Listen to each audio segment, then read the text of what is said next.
the way it goes. Now, Mac's going to bring another load. His bucket is wider than the South African chute. So I made a wooden ramp here that it can go on. See how this swallows it real well? Woo! Those big lumps wiggle the platform I'm standing on. And see how I can kind of tend to plug that up? Well, we've got enough water going to unplug it. If it does plug, I get a rock bar and shove it on through. I think I'm going to need to get the rock bar. So I'll show you how this works.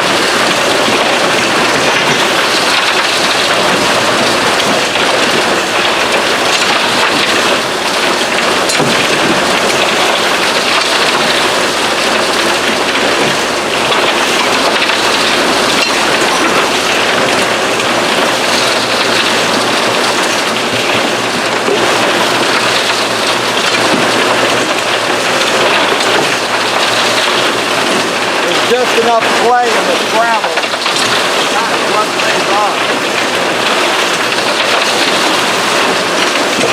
Once you got this rock, like that.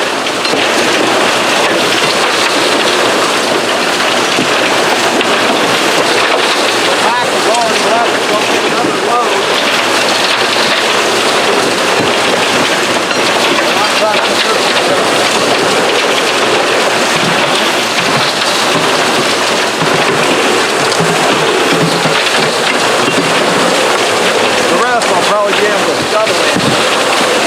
Swing around, see if I can't show you where Mac is going to get the gravel.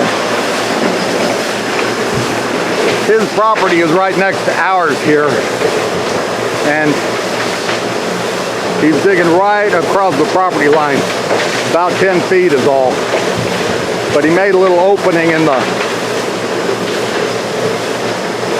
hedgerow between his property and mine, and he runs over there to get loads. There he is.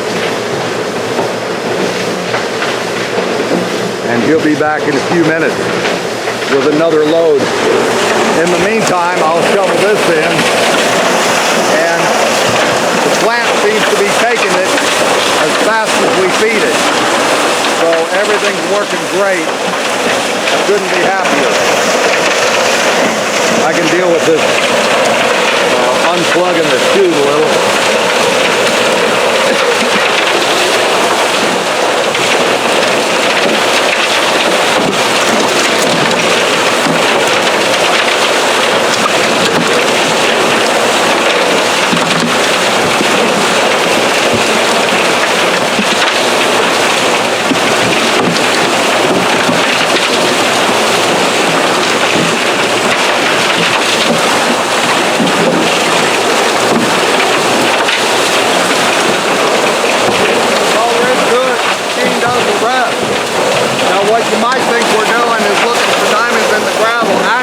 Making chocolate milk.